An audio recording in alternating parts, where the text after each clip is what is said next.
Hello, my name is Corrie McLean and I am one half of Sisters Consultancy. And I'm Ryan McLean, and I'm the other half of Sisters Consultancy. Today, Ryan is going to be asking me some questions around the topic of how we can support children and young people with additional support needs with their transition back to schooling. And Corrie will be answering those questions and referring to some key visuals along the way. Yeah. So let's start at the start. Tell us a little bit about yourself, Corrie, and a bit about Sisters Consultancy. So my name is Corrie and I'm a trained teacher with years of additional support needs experience, and I've worked with children and young people, parents and carers, but also school staff to help improve the lives of people with additional support needs. I'm part of Three Sisters Consultancy, which is a small family-run training and facilitation consultancy. A lot of our work focuses on the intersectionality between sexual health and disability, and we do a lot of work in autism and inclusive environments as well. Now, we're not psychologists, we're not immunologists, but we do have something to contribute to the discussion around COVID-19 and additional support needs, because we are used to explaining difficult and often sensitive health concepts in different ways that are accessible to all children.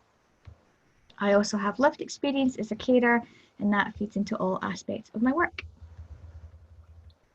So there's a lot of discussion about how schooling will be different this year, and there's a lot of focus on the logistics of schooling. So what's it going to look like? Where are people going to go? But what do you think the transition might be like for children? Honestly, I think every child is different and has different strengths and challenges, and some children will have adjusted brilliantly to life at home and may have actually prepared lockdown because there are fewer social demands and uncontrolled environments. Some children struggle with bullying or isolation at school and have a richer life online and at home. Conversely, other children will have really struggled with lockdown. It may have heightened anxiety, reduced support networks, and taken away vital structures and routines. A good step in understanding how your child will cope with heading back to school is really reflecting on what lockdown was like for them and thinking about their own strengths and how they may adapt.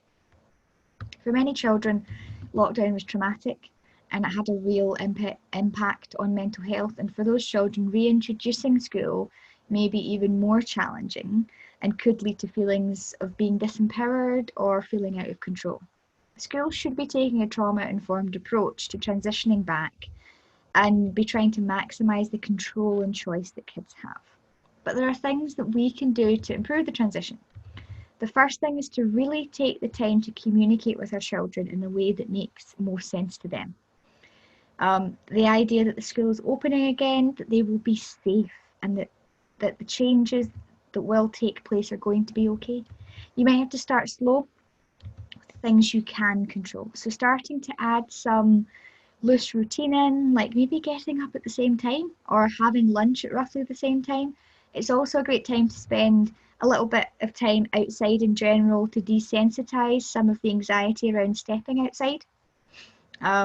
In literally leaving your front door, I know that might be something that's difficult for some of our children. You might also want to practice some more practical school routines. So can we try putting on a school uniform? Or can we practice walking or driving the route to school? If your school has access to photos or videos of the school and its new layout, then it's definitely worth looking at those with your child and working with them to recognise that it's not just what has changed, but what has also stayed the same.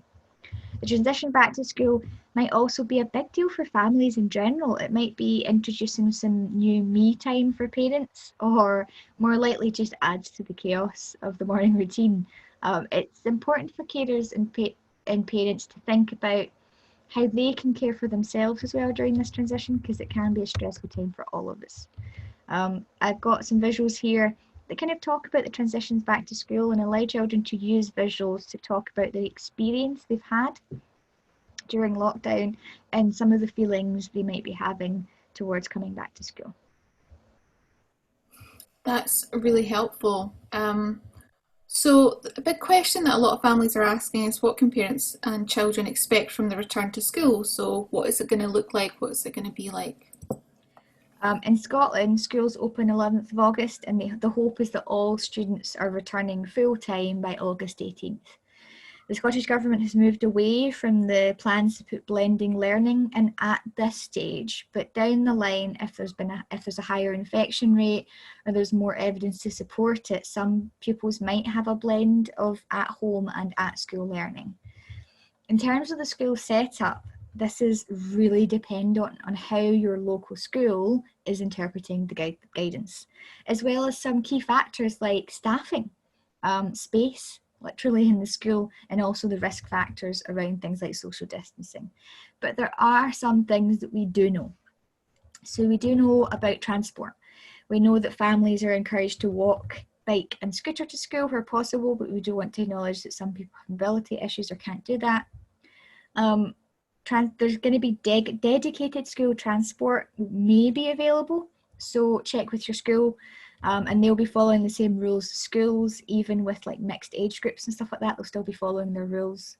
People using public transport should be following the rules from the Scottish Government and Transport Scotland, so the idea that we should be using face coverings and we should be physical distancing as much as possible. Local authorities should also continue to work with public transport providers to increase the capacity as far as reasonable possible and consider the introduction of staggered start and finish times. So it might be that they have more buses in place, or it might be that some children leave school a little bit earlier or later than others. It really depends on the local authority and the school. We also know a little bit about social distancing and the plan for social distancing in schools. In primary schools, there's no requirement between primary school pupils, so all the children will be able to mix. In secondary school, it's going to be a little bit more challenging because there's limited evidence of transmission rate in this group. So social distancing is being promoted where possible, and that's the message for this group. How this looks honestly depends on the school that your children are going to and the layout of the school.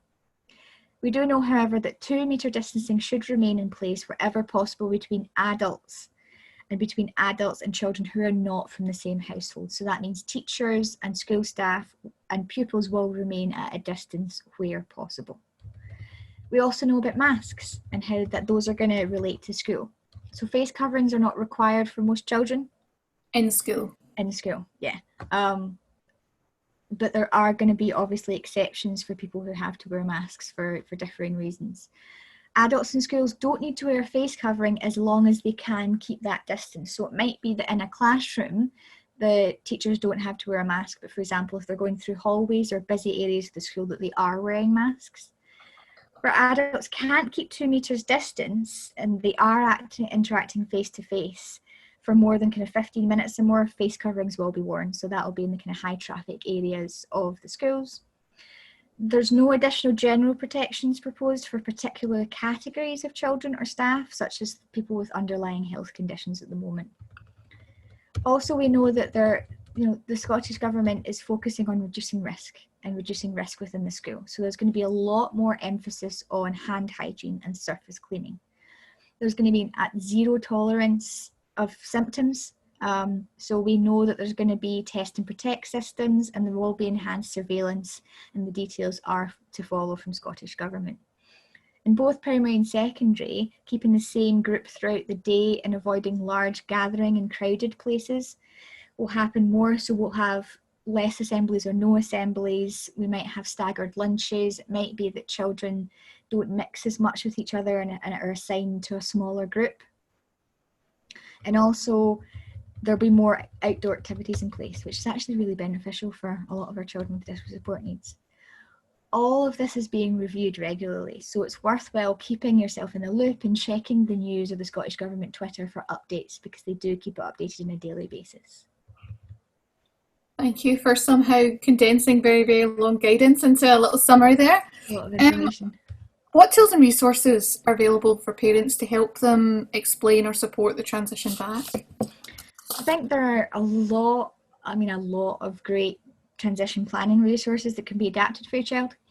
These range from visuals that describe the school day or the week through to social stories about going back to school and how this might feel.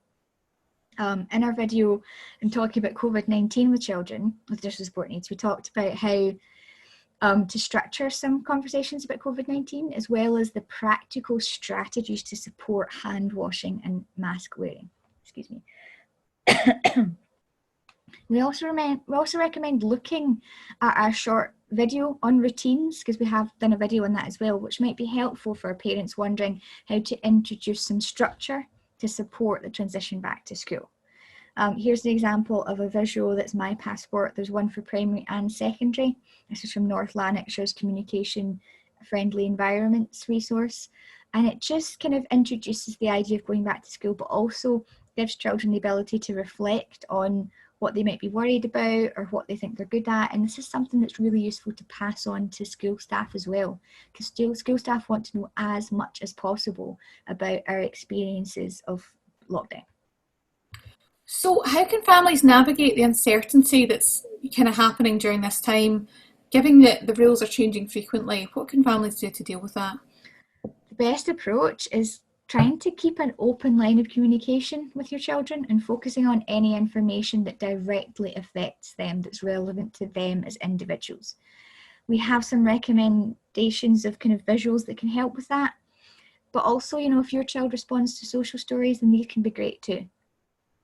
We also recommend taking some time to process the change, and that's for yourself as well. So if you know there's a change coming or you've heard it, it doesn't mean you necessarily have to tell them that night. It might mean that you need a day or two to process that yourself, and try to break things down for your child. It will also let you kind of sort through the relevant things. So things like moving different classrooms, or also think of less relevant things like exam dates or changing or being made for older pupils, because that's actually might not be relevant for your child. You know your child best. So you'll be able to know, when you're going to get the most out of the conversations and when you won't. So take into account things like mood, medication, sleep, and try to have as much space as you can in the day to have opportunities to chat about conversations. There's a great visual here that's talking about information I know and information I don't know. This is something that's great to do with your child, because it actually sometimes can help us understand what's important to our child. It might be that you're really worried about assemblies, or you're really worried about moving through the hallways, but the child's really worried about whether they're going to be able to get their favourite blackcurrant juice at lunch. So this is a great visual to use to help you understand some of the worries and concerns that your child has. And it also gives you a little bit more of a to-do list, so that you're not calling up the school being like, I have a million questions, and you can actually focus on the information that your child feels they urgently need to know, rather than the information that you might assume they need to know. Yeah, totally agree. So what do schools want and need from parents and carers at home? What are the kind of things you're hearing from teachers and colleagues? We work closely with lots of schools across Scotland, and the biggest two messages we're hearing right now are, let's work together, and also bear with me. I think it's important to see school and home life as a partnership as much as we can. Schools have resources and huge teams to support children, which parents can't be expected to have. You're only 1, 2, 3 people. And equally, school can't ever replace the nurturing, loving home environment. We recommend sharing an update on your child with the school as soon as you can. We've got some tools that can help you with that and help you reflect and share, and can structure that activity. But we also want you to share stuff when you're feeling, stuff that you're feeling down about. A kind of key thing that we hear from parents is for example, their sleeping patterns have been disturbed. There's maybe an over-reliance in their children of Xboxes and things that have helped you get through lockdown. Please don't be shy about sharing this with staff. Staff have said to us that they really, really want to know how the child is, how the family is, and you won't be met with judgment, because teachers need to know why your child, for example, might be sleepy or might be grumpy or might be anxious. But also remember that a lot of teachers right now are trying to scramble at the moment to make the best of the guidance they have. So in the time that we're at right now, there's really no roadmap. There's no model for success. We're all muddling through it. So it's just about compassion and patience and sharing. And one of the things that we hear from teachers often is that some children have a bit of a delayed reaction or response to things. So they might be fine at school, and then they have that threshold experience where they walk over the front door and they are just lost.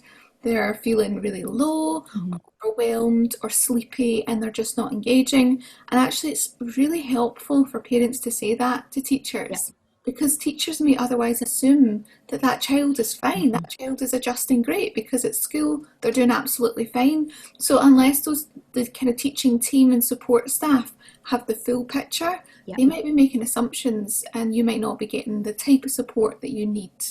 And it might be that actually, if you're able to share that information, we were speaking to a teacher a couple of weeks ago about this, that they are able to adapt a child's routine when they're in school to kind of use less energy. So maybe when they get back, they're not feeling as overwhelmed because they've been masking all day. So it's really important. Teachers keep saying to us, bear with us, we're also going through this at the same time as you, but also the more we communicate, the better this transition is going to be for our kids. Well, thank you, Corrie, for telling us everything you know about going back to school. And thanks for everyone who joined us for today's video as well. Thank you.